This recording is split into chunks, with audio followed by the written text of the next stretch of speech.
इंद्रदेव जी के क्लास में आपका स्वागत है। आज फिर पूरे भारतवासियों के लिए खुशी का मौका है। इसरो जिनका पूरा नाम है इंडियन स्पेस रिसर्च ऑर्गेनाइजेशन ने आज फिर 2 सितंबर को देश का पहला सूर्य मिशन आदित्य L1 लॉन्च कर चुका है। यह 11:50 पर इस मिशन को श्रीहरिकोटा के सतीश धवन। नमस्कार, जनसत्ता के न्यूज बुलेटिन में आपका स्वागत है। मैं शुभम देश दुनिया की तमाम बड़ी खबरों के साथ मैं हाजिर हुआ हूं। पहली बड़ी खबर, आदित्य L1 लॉन्च हो चुका है, वो सूर्य की ओर लगातार बढ़ रहा है। लेकिन सवाल ये उठते हैं, लोगों के मन में ये सवाल है कि आखिर सूर्य इतना गर्म है, उसके पास कैसे पहुंचेगा L1 आदित्य, उसके बारे में ये खबर है। सूरज इतना विशाल है कि इसमें 13 लाख पृथ्वी समा जाए। हर सेकंड होते हैं 1 लाख करोड़ परमाणु बम जैसे विस्फोट। ऐसे में कैसे आदित्य L1 पहुंच पाएगा सूरज के नजदीक?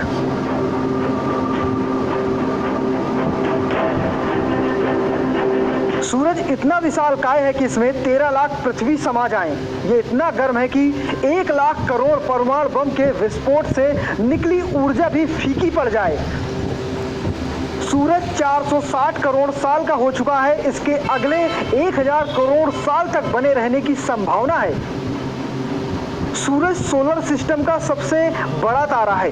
ये सोलर सिस्टम का सबसे बड़ा और भारी ऑब्जेक्ट है। सूरज का डायमीटर धरती के डायमीटर से 109 गुना बड़ा और ज्यादा है। ये इतना विशालकाय है कि इसमें 13 लाख पृथ्वियां समा जाएं। बाकी ग्रह 600 बार समा सकते हैं। सूर्य हाइड्रोजन और हीलियम से मिलकर बना है। ये सूर्य में हर second 600 million ton hydrogen helium में बदलती है। इसकी वजह से 4 मिलियन टन मैटर हर सेकंड एनर्जी में बदलता है। इतनी एनर्जी होने की वजह से 1 लाख करोड़ परमाणु बम के विस्फोट के बराबर इसकी ऊर्जा होती है। अगर सूरज इतना गर्म होता है, जो इसकी किरणें जमीन पर आती हैं, तो लोगों को इससे नुकसान क्यों नहीं होता? इसके साथ ही सूरज की किरणें धरती तक कैसे पहुंचती हैं? सूरज की 6 लेयर होती हैं। पहली लेयर कोरोना, फिर होता है क्रोमोस्फीयर, फिर होता है फोटोस्फीयर, फिर convex zone, radio active zone और फिर आता है मेन और कोर जोन। सूर्य के केंद्र से फोटॉन यानी प्रकाश 3 लाख किलोमीटर प्रति सेकंड की रफ्तार से बाहर की ओर निकलता है। फोटॉन में काफी ज्यादा ऊर्जा होती है। ये सीधे धरती तक पहुंच जाए तो जानलेवा हो सकती है। हालांकि पृथ्वी तक पहुंचने वाली रोशनी काफी पुरानी हो चुकी होती है। जिस फोटॉन को सूरज के कोर से बाहरी सतह तक आने में कुछ सेकेंड लगने चाहिए, उसे इतनी दूरी तय करने में 10 लाख साल लग जाते हैं। अगर बात करें आदित्य L1 मिशन की, तो L1 का मतलब है लॉन्ग रेंज बिंदु 1। कोई लॉन्ग रेंज बिंदु अंतरिक्ष का वो स्थान है जहां 2 बड़े पिंडों पृथ्वी सूर्य का गुरुत्वाकर्षण आपस में बैलेंस हो जाता है। एक प्रकार का लॉरेंज बिंदु किसी अंतरिक्ष यान के लिए पार्किंग स्थल का काम करता है। यहाँ किसी यान को वर्षों तक रखकर तमाम परीक्षण को किया जा सकता है और कई जानकारियां जुटाई जा सकती हैं। क्योंकि सूर्य का दूसरा नाम आदित्य है और इसका लक्ष्य L1 पहुंचना है, इसलिए इस मिशन का नाम रखा गया है आदित्य L1। और आदित्य L1 सूर्य के नजदीक नहीं जाएगा, बहुत दूर से ही वो सूर्य का परीक्षण करेगा। अभी तक जो सूर्य का परीक्षण हो रहा था वो इंडिया या कहे पृथ्वी से दूरबीन के जरिए हो रहा था। पहली बार इंडिया को सफलता मिली है कि वो अपना यान भेजकर अंतरिक्ष से सूर्य का परीक्षण कर सके।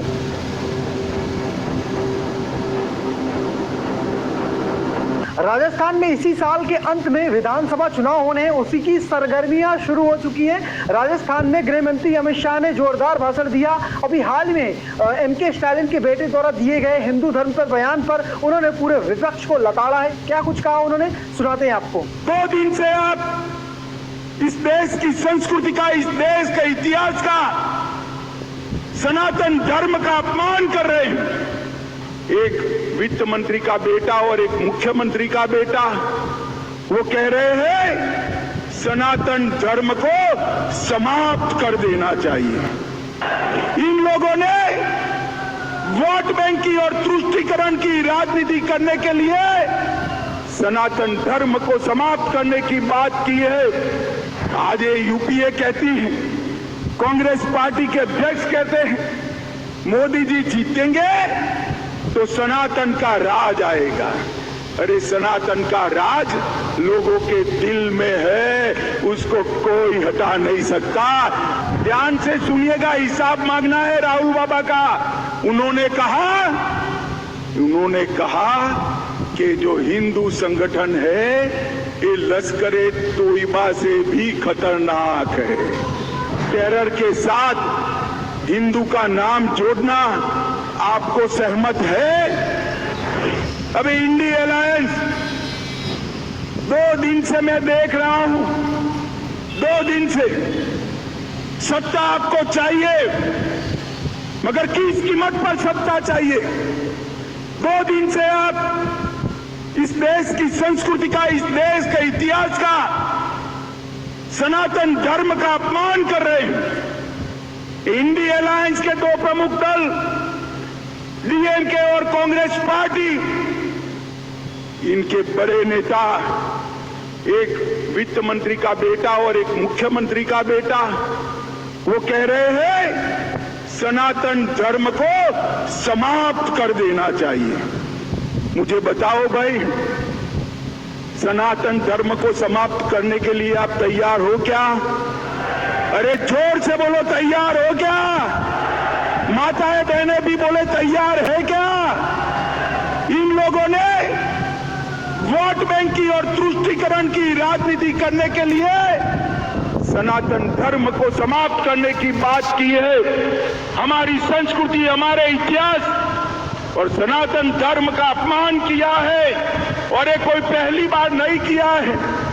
ये मनमोहन सिंह जी ने कहा था, मनमोहन सिंह जी ने कहा था बजट पर पहला अधिकार, बजट पर पहला अधिकार अल्पसंख्यकों का है। हम कहते हैं बजट पर पहला अधिकार गरीबों का, आदिवासियों का, दलितों का और पिछड़ों का। इन्होंने वोट बैंक की लालच में अल्पसंख्यकों का पहला अधिकार सिद्ध कर दिया। आज ये यूपीए कहती है, कांग्रेस पार्टी के अध्यक्ष कहते हैं मोदी जी जीतेंगे तो सनातन का राज आएगा। अरे सनातन का राज लोगों के दिल में है, उसको कोई हटा नहीं सकता। और मोदी जी ने कहा है यह देश भारत के संविधान के आधार पर चलेगा, भारत के संविधान के आधार पर चलेगा। उनके एक राजकुमार हैं राहुल बाबा, जानते हो ना राहुल बाबा, जानते हो ना? उन्होंने कहा, ध्यान से सुनिएगा, हिसाब मांगना है राहुल बाबा का। उन्होंने कहा कि जो हिंदू संगठन है ये लश्कर-ए तोयबा से भी खतरनाक है। राहुल बाबा, आप हिंदू संगठनों का लश्कर-ए तोयबा के साथ तुलना करते हो, और आपके गृह मंत्री कहते थे हिंदू टेरर चल रहा है। माताओं, भाइयों, बहनों, मुझे बताओ, टेरर के साथ हिंदू का नाम जोड़ना आपको सहमत है? जोर से बोलिए, सहमत है? ये इंडिया अलायंस, एक घमंडिया गठबंधन वोट बैंक की राजनीति करने के लिए, तुष्टीकरण की राजनीति करने के लिए किसी भी स्तर पर जा सकते हैं, मगर अब मैं उनको कहने आया हूं, जितना आप बोलोगे उतने ही कम होते जाओगे। 2014 में थे, 19 में उससे भी कम हुए, और अभी शुरू किया है सनातन धर्म के खिलाफ आलाप। 2024 में दूरबीन लेकर भी दिखाई नहीं पड़ोगे, दूरबीन लेकर भी। सीएम स्टालिन के बेटे के जो सनातन धर्म को लेकर बयान दिया, इस पर संजय सिंह ने भाजपा को ही घेर दिया। क्या कुछ कहा उन्होंने, वो आपको सुनवाते हैं। उसके बारे में गलत संदेश देने का काम अगर कोई पार्टी कर रही है तो उसका नाम है भारतीय जनता पार्टी। पटकना चाहते हैं, फोड़ना चाहते हैं, ये आपका तरीका। देखिए, भारत जो है वो विविधताओं में एकता वाला देश है। यहाँ अलग अलग धर्म है, अलग अलग जातियाँ हैं, अलग अलग भाषाएं हैं, और हमारी खूबसूरती ये है कि इसके बावजूद हम सब लोग मिलकर एक साथ रहते हैं। हमको सभी धर्म का सम्मान करना चाहिए और किसी के धर्म के बारे में किसी को टिप्पणी करने की आवश्यकता नहीं है, बिल्कुल नहीं करना चाहिए, इस बात से बचना चाहिए। जहाँ तक सनातन धर्म का प्रश्न है, सनातन धर्म को बदनाम करने का, सनातन धर्म को पूरी दुनिया में उसके बारे में गलत संदेश देने का काम अगर कोई पार्टी कर रही है तो उसका नाम है भारतीय जनता पार्टी, जो चंदा चोरों की पार्टी है। और इन्होंने प्रभु श्री राम के नाम पे चंदा चोरी की। भारतीय जनता वो पार्टी है जिसके डिप्टी चीफ मिनिस्टर रहते हुए दिनेश शर्मा जी ने कहा था कि सीता मैया तो टेस्ट ट्यूब बेबी हैं। उनके नेता योगी आदित्यनाथ जी ने कहा था कि बजरंग बली तो दलित थे। उनके एक नेता हैं शिवराज सिंह जी, वो कहते हैं कि जो मोदी जी हैं वो तो भगवान श्री राम हैं और अमित शाह जो हैं वो बजरंग बली हैं। इन लोगों ने काशी के अंदर 300 से ज़्यादा शिवलिंग तोड़े और दिल्ली में इन लोगों ने, आपने देखा कि किस तरीके से फाउंटेन के लिए शिवलिंग का इस्तेमाल किया, अपमान किया शिवलिंग का, और उसके बाद बेशर्मी के साथ इनका बैठा हुआ एलजी उसको डिफेंड भी कर रहा है, उसको महिमा मंडित कर रहा है कि हाँ ठीक है शिवलिंग का अपमान हो गया। फव्वारा देखो उसमें। तो भारतीय जनता पार्टी जो है वो सनातन धर्म को पूरे देश और दुनिया में बदनाम करने का काम कर रही है। और जहाँ तक उदयनिधि मारन का सवाल है, मैं सिर्फ इतना कहना चाहता हूँ कि भारत के अंदर हमको सभी धर्मों का सम्मान करना चाहिए, किसी के धर्म के बारे में टिप्पणी करने की आवश्यकता नहीं। देखिए, ये सबसे बड़ा अपमान तो भारत के पूर्व राष्ट्रपति श्री रामनाथ कोविंद जी का है। श्री रामनाथ कोविंद जी जब इस देश के राष्ट्रपति थे, प्रभु श्री राम के मंदिर का शिलान्यास हुआ, उस समय भी नरेंद्र मोदी जी ने तत्कालीन राष्ट्रपति का अपमान किया था रामनाथ कोविंद जी का। उनको प्रभु श्री राम मंदिर के शिलान्यास के अवसर पर नहीं बुलाया गया। और जब उनको बदनाम करना है एक विवादित विषय पर, वन नेशन वन इलेक्शन के विवादित विषय पर, तब आप एक पूर्व राष्ट्रपति की गरिमा को गिरा रहे हैं। एक पूर्व राष्ट्रपति को आप अपने राजनीतिक एजेंडा के लिए इस्तेमाल कर रहे हैं। एक पूर्व राष्ट्रपति को आप पूरे देश में बदनाम करना चाहते हैं। आप अपने गुनाहों का ठीकरा श्री रामनाथ कोविंद जी के ऊपर पटकना चाहते हैं, फोड़ना चाहते हैं। ये आपका तरीका। तो ये जो काम किया, मैं समझता हूं कि ये तो मजाक बना दिया इन्होंने। एक राष्ट्रपति के पद की अपनी गरिमा होती है और जो व्यक्ति देश का राष्ट्रपति रह चुका है वो, उसका किसी राजनीतिक पार्टी से लेना देना नहीं होता। उसका अपना एक सम्मान, उसकी एक अपनी गरिमा होती है और इसको धूल दूषित करने का काम मोदी जी कर रहे हैं। और एजेंडा जो मैं बार बार कहता हूँ, मेरी बात से हो सकता है लोग सहमत हो ना हो, लेकिन दलितों से एक नफरत बीजेपी के लोगों के मन में है। रामनाथ कोविंद जी को प्रभु श्री राम के मंदिर के शिलान्यास में तो नहीं बुलाया जाता, लेकिन उनको बदनाम करना है तो देखिए आप उनको कमेटी का वन नेशन वन इलेक्शन का बना दिया। मऊ के घोसी पहुंचे योगी आदित्यनाथ। उत्तर प्रदेश के सीएम ने माफियाओं को सख्त संदेश दिया है, कहा बुलडोजर तैयार है। क्या कुछ कहा उन्होंने अपने पूरे भाषण में, वो आपको सुनाते हैं। किसी किसान का, किसी व्यापारी की जमीन पर कोई कब्जा करने का दुस्साहस नहीं कर सकता है, क्योंकि अगर कब्जा करेगा तो बुलडोजर भी तैयार बैठा है। तो भाइयों बहनों, जैसे ही प्रधानमंत्री मोदी जी के आह्वान पर, उनके नेतृत्व में उत्तर प्रदेश में सरकार बनी, भारतीय जनता पार्टी नेतृत्व की, ये जो माफिया रुपा लहराते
राजभर अक्सर अपने बयानों को लेकर चर्चा में रहते हैं। एक बार फिर से उनका बयान सुर्खियां बटोर रहा है। उन्होंने शिवपाल यादव को लेकर एक बड़ा बयान दिया है। क्या कुछ कहा अपने बयान में, वो आपको सुनवाते हैं। आज ओम प्रकाश राजभर ने इतनी मजबूर कर दिया कि शिवपाल जी को गांव-गांव भटकने के लिए अखिलेश को भेजना पड़ा कि जाओ ओम प्रकाश राजभर, नहीं तो वहाँ स्थिति खराब है। शिवपाल जी बीजेपी के लिए काम कर रहे हैं, तो यहाँ भी शिवपाल जी, रामगोपाल जी आकर के और अखिलेश जी आकर के बीजेपी को जिताने का काम कर रहे हैं। विधानसभा जब कार्रवाई चल रही थी तो उसके जब माननीय मुख्यमंत्री योगी आदित्यनाथ जी का संबोधन था विधानसभा के अंदर, तो 2 घंटे 12 मिनट में 27 बार उन्होंने इस बात को शिवपाल जी को कहा कि अभी टाइम है, जल्दी करो, विलंब न करो, आ जाओ इधर, नहीं बाद में बहुत पछताओगे। तो जब बार बार वो रिपीट किए तो हमारी तरफ इशारा किया, मैंने भी इशारा किया, तो कहा घबराओ नहीं, जल्दी आ जाऊंगा, जल्दी आ जाऊंगा। इस बात को उन्होंने स्वीकार भी किया। और आने वाले दिनों में आज आप देखिए कि ओम प्रकाश राजभर ने अखिलेश जी को भी मजबूर किया कि एसी से बाहर निकल के बाई इलेक्शन में आए।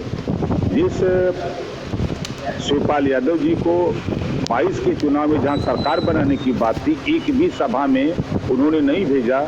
आज ओम प्रकाश राजभर ने इतनी मजबूर कर दिया कि शिवपाल जी को गांव-गांव भटकने के लिए अखिलेश को भेजना पड़ा कि जाओ ओम प्रकाश राजभर, नहीं तो वहाँ स्थिति खराब है।